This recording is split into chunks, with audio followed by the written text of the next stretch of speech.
Lời nguyền lỗ ban. Quyển 1 chương 19, Sông tuyết lạnh. Người con gái xinh đẹp, màn tuyết rơi trắng xóa, điệu múa uyển chuyển, giọng hát véo von, quả là một bức tranh đầy thơ mộng. Tâm tư Lỗ Nhất Khí như hòa vào trong khung cảnh ấy, dường như cậu thấy mình hóa thành một bông tuyết trắng, bay tung theo ống tay áo phất phơ. Có hòa nhập, mới có cảm nhận, mới có cảm giác. Và cảm giác đang mách bảo cậu lợm giọng, hoa mắt, khiếp sợ lùi mau, đừng chạm vào tuyết. Quỷ Nhãn Tam quát khẽ một tiếng, rồi bật tung vũ kim cương che chắn cho ba người. Tiếng quát của hắn toát lên vẻ kinh sợ và giận dữ. Hai người kia bất giác đều vội vã lùi lại theo Quỷ Nhãn Tam. Những bông tuyết xoay tích thành từng đám, bám sát theo sau, bay rào rào về phía họ. Gió rất gấp, hoa tuyết bay đến cũng rất gấp, chỉ lùi lại cũng vô ích. Sau lưng họ chính là bức tường lồi hình cánh cung, đã không còn đường lui nữa, chỉ còn cách chạy vào con đường kia. Nhưng rốt cuộc phải đi vào cánh cửa nào đây? Quỷ Nhãn Tam vặn khẽ cơ quan trên vũ kim cương, tán dù bỗng tách thành 8 múi, cùng xoay nghiêng về một bên tạo thành góc 30 độ, biến vũ kim cương thành một cánh quạt lớn, tựa như thứ quạt thổi vỏ thóc của phường thợ xây. Quỷ Nhãn Tam tay trái cầm cán dù, tay phải vặn tay cầm cây dù xoay tích một cái quạt, thổi ra một luồng gió, đánh bạt đám bông tuyết bay ra ngoài. Cửa sổ giọng hát đột nhiên cao vút lên, giai điệu đang uyển chuyển bỗng chốc trở nên lanh lảnh chói tai, như thể những mũi kim nhọn châm vào màng nhĩ. Nhịp điệu múa lượng cũng trở nên nhanh hơn, song vẫn giữ được vẻ nhàn nhã thanh tao. Khác là ở chỗ lại có hai luồng gió mạnh xộc vào, khiến đám hoa tuyết mà Quỷ Nhãn Tam vừa quạt ra bị tách thành hai luồng xoáy ở hai bên trái phải, sau đó né qua làn gió thổi ra từ cây vũ kim cương, từ hai bên bay vòng đến Quỷ Nhãn Tam. Bắt đầu chân tay luống cuống, hắn xoay cây dù sang trái, thổi cho đám hoa tuyết lui lại một chút, rồi lại vội vàng xoay sang bên phải. Bàn chân hắn đã bắt đầu lui dần về phía sau từng chút một. Cây vũ kim cương xem chừng khó mà chống đỡ nổi trước cách giáp công từ hai phía. Có lẽ đã tới lúc họ thực sự phải rút vào trong lối đi kia. Đi bên này, đây có lẽ chính là đường sống. Lỗ Thịnh Hiếu quả quyết khi đứng trước cánh cửa, ông cảm nhận thấy ở đây có luồng khí đối lưu rất mạnh, chứng tỏ lối đi sau cánh cửa này có thể dẫn ra ngoài.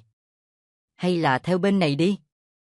Nút của những khảm diện phía trước đều sắp đặt đúng theo cách nghĩ của chúng ta. Đối phương đã nghiên cứu rất kỹ từng đường đi nước bước của chúng ta nên làm ngược lại. Lỗ Nhất Khí vô cùng kiên quyết, cậu không đợi hai người kịp có ý kiến, đã phăm phăm bước vào trong cửa. Lần này, cậu đã thực sự biến mình thành viên đá dò đường. Lỗ Thịnh Hiếu lập tức bám theo, ông rảo bước rất nhanh, ông muốn đi trước Lỗ Nhất Khí, bởi lẽ quỷ khảm khác với hoạt khảm, cú đột kích bất ngờ trong quỷ khảm sẽ nhắm vào người ở gần nhất và dễ trúng đòn nhất. Quỷ Nhãn Tam cũng bước theo vào, hắn vẫn dương vũ kim cương che chắn trước cửa. Vị trí này cách cửa khá xa, gió cũng không còn quá mạnh. Hoa tuyết muốn thổi tới cần phải bay qua một cánh cửa hẹp trong một không gian hẹp, việc phòng thủ cũng trở nên dễ dàng hơn. Bên trong cánh cửa không có gì khác lạ, vẫn là bóng tối đen đặc, may mà ánh sáng từ viên đá huỳnh quang 34 vẫn đủ để soi tỏ đường đi dưới chân. Con đường lúc càng thu hẹp lại, tuy không thật rõ ràng, song Lỗ Nhất Khí vừa nhìn đã nhận ra ngay, vị trí gần cánh cửa là nơi rộng nhất.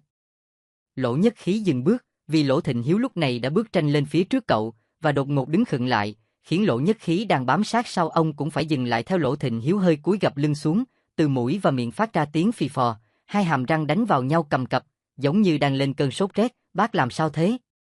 Bác, có chuyện gì thế? Lỗ Nhất Khí vội hỏi. Lỗ Thịnh Hiếu hơi ngoảnh đầu lại, đập vào mắt cậu này là một khuôn mặt xanh mét, hai con mắt cũng chìm dưới một lớp màng xanh xám, khắp mặt chi chít hạt mồ hôi to bằng hạt đậu tương. Lỗ Nhất Khí hốt hoảng giật bắn mình, vừa nãy cậu đề nghị quay về, khuôn mặt ông cũng đau khổ như vậy, nhưng chưa đáng sợ đến mức này. Phải chăng ông đã trúng phải thứ tà độc gì đó? Cậu vội quay đầu định gọi Quỷ Nhãn Tam, nhưng đúng vào khoảnh khắc ngoái đầu, cậu lại nhìn thấy một cái bóng màu xám lướt qua trước cửa. Vẫn là cái bóng đó.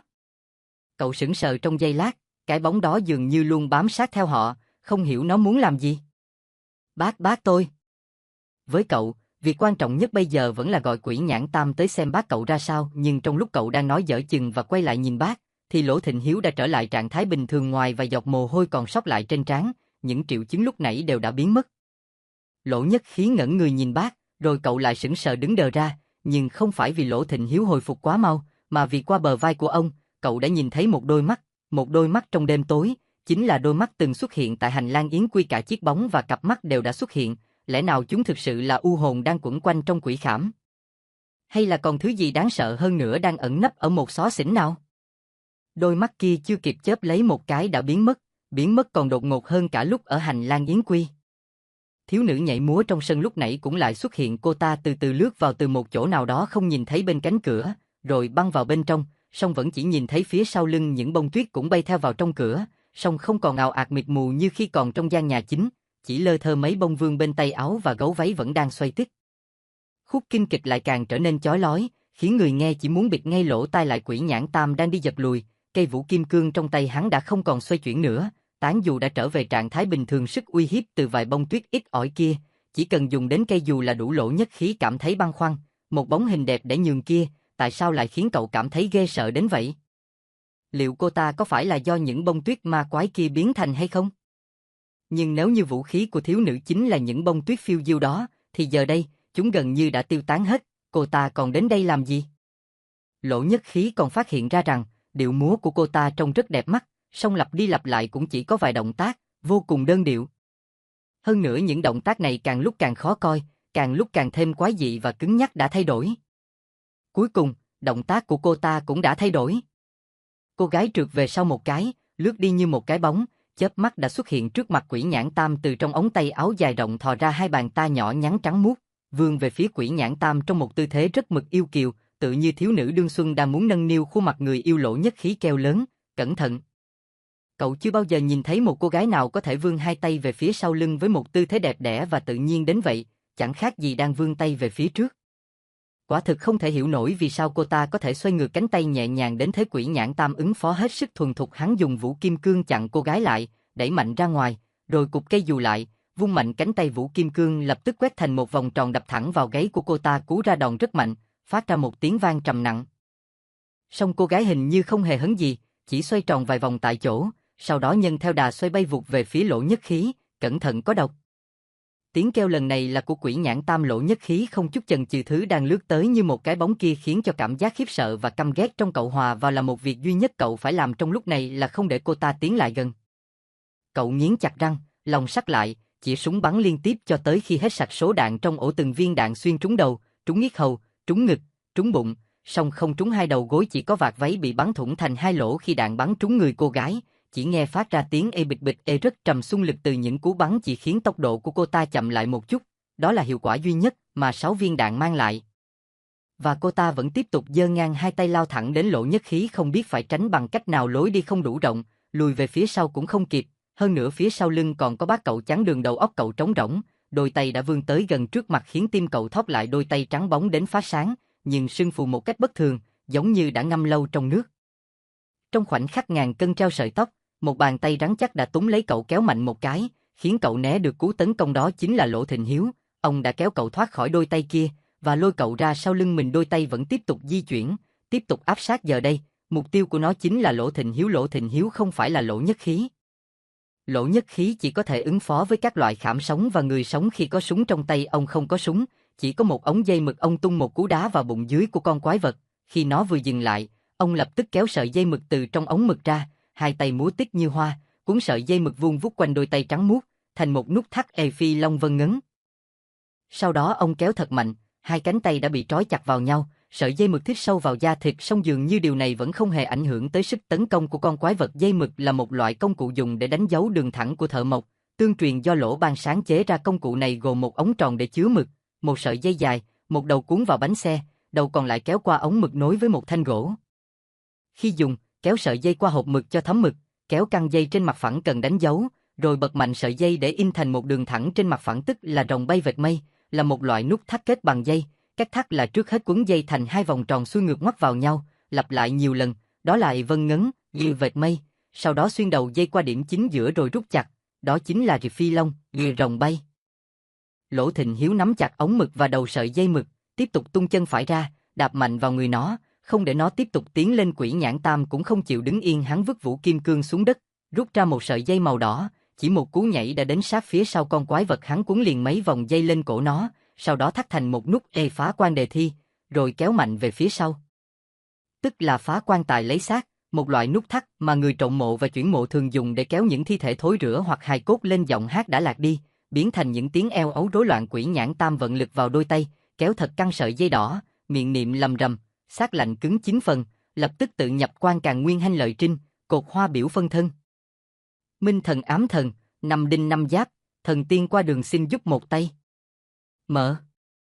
Hắn đang niệm thần chú vì phân thi đoạn hồn. Vì loại bùa chú đuổi ma này khi thỉnh cầu thần tiên sẽ không thỉnh cầu toàn bộ, nên khi niệm thần chú, Quỷ Nhãn Tam chỉ mời 5 đinh 5 giáp, để lại 1 đinh 1 giáp, cũng chỉ nhờ thần tiên qua đường nghị giúp một tay, để sợi dây đỏ càng lúc càng siết chặt, song con quái vật vẫn không có phản ứng gì. Quỷ Nhãn Tam lại lầm rầm, Lệ Minh Thần ám thần, 5 đinh 5 giáp, thần tiên qua đường xin giúp một tay mở. Hắn vận lực vào tay kéo mạnh, bỗng gây phực một tiếng, sợi dây đỏ đã đứt tung. Quỷ Nhãn Tam đứng chết trân, giọng hát đã biến thành một thứ âm thanh quái dị lặp đi lặp lại, giống như một cái miệng rộng ngoác đến mang tai đang không ngừng nhóc nhách. Con quái vật lại lao về phía trước, bàn chân trái đang tì trên mặt đất của Lỗ Thịnh Hiếu bắt đầu trượt về phía sau. Lỗ Nhất Khí thấy vậy, vội bước lên một bước, đưa bả vai chống vào lưng ông. Con quái vật đã dừng lại. Lỗ Thịnh Hiếu lập tức thay đổi vị trí của hai bàn tay đang kéo chặt nút thắt dây Phi Long Vân Ngấn. Bàn tay cầm hộp mực ở trên, bàn tay cầm đầu dây ở dưới. Một dòng mực liền chảy theo sợi dây xuống phía dưới, thấm vào lằn thắt của sợi dây trên cánh tay. Lỗ Thịnh Hiếu gọi lớn, cậu Tam, còn cách nào nữa không?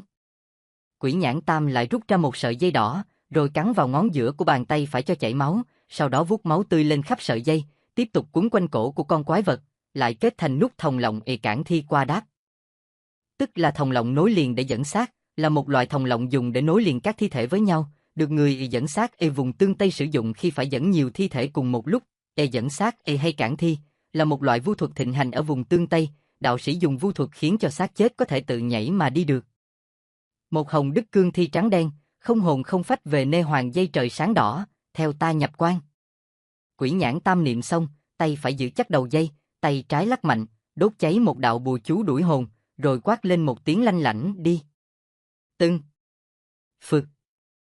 Quái vật đã đi thực, nhưng là đi thẳng về phía Lỗ Thịnh Hiếu, còn giật đứt tung nút thắt Phi Long Vân Ngấn trên tay ông. Cậu Tam, hình như đây không phải quỷ khảm, mà hơi giống khảm sống, cậu thử tìm cách phá cơ quan xem sao. Lời còn chưa dứt, con quái vật đột nhiên xoay vòng tại chỗ, thoát ra khỏi sợi dây đỏ trên tay Quỷ Nhãn Tam, rồi lách qua Lỗ Thịnh Hiếu. Lỗ Thịnh Hiếu và Lỗ Nhất Khí lập tức ngã nhào, chồng chéo lên nhau. Quỷ Nhãn Tam còn chưa hiểu ra ý tứ của Lỗ Thịnh Hiếu thì cả hai bác cháu đã ngã dúi dụi trước mặt hắn. Con quái vật xông thẳng tới, cả ba người đã không còn đường tránh. Giọng hát lại cất lên, uyển chuyển du dương. Đôi tay của con quái vật đã chỉ thẳng tới. Quỷ Nhãn Tam biết rõ không được để bàn tay đó chạm vào, song sự việc đã tới nước này, chỉ còn một cách là hy sinh bản thân ôm chặt lấy con quái vật, để hai người kia chạy thoát. Hắn đã nhún gối khom lưng chuẩn bị nhảy tới, song đã quá muộn. Quái vật đột nhiên gập lưng cúi xuống, hai tay xỉ thật nhanh về phía Lỗ Nhất Khí đang ngã lăn trên đất. Lỗ Nhất Khí vẫn có thể lăn sang bên cạnh để tránh, song nếu như vậy, bác cậu sẽ phơi ra trước mặt con quái vật. Cậu đành phải giơ hai chân lên, hai bàn chân kẹp lại, giữ lấy hai tay nó. Đây chỉ là phương cách nhất thời khi không còn phương cách nào đối phó, cũng là xuất phát từ bản năng sinh tồn. Kẹp chặt được rồi. Nó đã dừng lại. Tiếng hát cũng đã im bặt. Không biết là thần linh phương nào đã ra tay giúp đỡ mà Lỗ Nhất Khí đã thành công. Cơ thể của con quái vật kia bỗng chốc giống như một chiếc quẩy để qua đêm, mềm hoặc rũ xuống, đứng im bất động. Lỗ Thịnh Hiếu lách người bò dậy từ bên dưới Lỗ Nhất Khí, ông nhặt cây vũ kim cương mà Quỷ Nhãn Tam vứt ở dưới đất lên, dùng đầu nhọn của cây dù vén vạt váy của con quái vật lên xem, rồi nói, hạ chân xuống đi. Lò xo của nó nhả hết rồi, không cử động được nữa. Lỗ Nhất Khí vừa hạ hai chân xuống, con quái vật lại đột ngột nhào lên phía trước. Cậu giật mình kinh hãi, tay chân cuống cuồng bò lùi lại sau, nhưng con quái vật chỉ nhúc nhích một quãng liền dừng lại ngay. Thì ra là nó vừa quay nốt vòng lò xo cuối cùng. Quỷ Nhãn Tam đỡ Lỗ Nhất Khí dậy, đi tới phía trước con quái vật, đón lấy vũ kim cương từ tay Lỗ Thịnh Hiếu, vạch vạch mái tóc dài của con quái vật ra xem. Rồi lại khều, chọc một hồi ống tay áo và cánh tay của nó, sau đó nói với vẻ hoài nghi, rõ ràng là một cương thi, tại sao bùa chú lại không thể khống chế được nó? Lỗ Thịnh Hiếu chỉ xuống vạt váy mà nói, phương pháp của tôi chẳng phải cũng vô dụng hay sao? Đây không phải là một cương thi thực sự, cậu nhìn dưới váy của nó mà xem. Lỗ Nhất Khí nghe vậy, cũng hiếu kỳ bước lại xem. Cậu nhìn thấy bên dưới con quái vật là một thanh trụ có lắp 3 chiếc bánh có thể xoay mọi hướng, thì ra nó có thể lướt đi là nhờ vào những chiếc bánh xe. Ồ, đúng rồi, trong Y Lộng Quỷ Hiên bút lục của Liêu Tu đời Tống có nhắc đến nó, đây là thi ngẫu, nhưng chưa có ai tận mắt nhìn thấy bao giờ. Thi ngẫu mượn nửa thân trên của cương thi tẩm độc trăm năm, lại lắp thêm trục bánh, cơ quan để chuyển động. Kỳ thực, thi này là cương thi chết, đã được ngâm tẩm trong độc tố cực mạnh hơn trăm năm, nên không thể biến xác. Bởi vậy không biết nửa thân trên của nó làm thế nào mà cử động được, lại còn giọng hát nữa. Nó còn không có cả mồm miệng, làm sao lại hát được nhỉ? Quỷ Nhãn Tam vốn rành rẽ về cương thi quỷ quái là thế, nhưng lại mù tịt về nguyên lý hoạt động của cỗ máy này. Liêu Tu là người Tống, là một viên thư ghi chép các sự việc trong nha môn, truyền đi theo nhân viên nghiệm xác để ghi lại kết quả của các cuộc xét nghiệm tử thi sau này. Ông chỉnh lý và biên soạn các sự việc kỳ quái trong quá trình khám nghiệm tử thi, viết thành cuốn sách này. Tuy nhiên cũng có người cho rằng, cuốn sách không phải là do Lưu Tu viết, mà ông lấy được từ một người nghiệm xác già. Xem này, ở đây có mấy chục sợi dây thép nối với cương thi, có lẽ chúng được dùng để điều khiển thân trên chuyển động. Nguyên lý này cũng giống như trâu gỗ, ngựa máy, nhưng không ngờ đến cả động tác của ngón tay cũng có thể điều khiển nhịp nhàng đến vậy, thật quá tinh vi. Khả năng này chúng ta không thể bị kịp, thật may là vào đúng thời khắc gây cấn, lò xo lại nhả hết. Còn về giọng hát, ta cũng không thể hiểu nổi. Từ hơn 20 năm về trước, Lỗ Thịnh Hiếu đã biết mình đấu không lại đối phương, nên giờ đây, ông lại càng coi đó như chuyện đương nhiên. Trâu gỗ, ngựa máy tương truyền do Gia Cát Lượng phát minh, là mô hình ngựa có thể tự di chuyển được, dùng để vận chuyển quân lương, sau đã thất truyền. Lỗ Nhất Khí nghĩ lại mà lạnh gáy, nếu không phải do may mắn, kết cục quả thực không dám tưởng tượng. Trâu gỗ, ngựa máy thì cậu biết, lần đầu tiên cậu nghe nói về nó là từ câu chuyện của người kể chuyện dạo, sau đó, cậu còn đọc được trong rất nhiều sách vở trong trường Tây học, cậu cũng đã được xem một màn xiết tay khá giống với trâu gỗ, ngựa máy. Cậu bèn nói một cách rất tự tin, còn biết nó hát kinh kịch bằng cách nào? Nói được không? Quỷ Nhãn Tam Quả là một gã hiếu kỳ, vậy anh hãy nói về độc tố của thiên ngẫu trước đi, cả những bông tuyết quái lạ kia nữa. Tuyết đó gọi là ngân thi nhứ. Trong kịch Tần Lễ Tán thì có viết, khi vương hầu và các nhà buôn lớn quy tiên, để phòng ngừa thi thể thối rữa, đã dùng quan tài bịt kín, ngâm thi thể ngập trong thủy ngân cho đến khi cơ thể hút no độc tố của thủy ngân.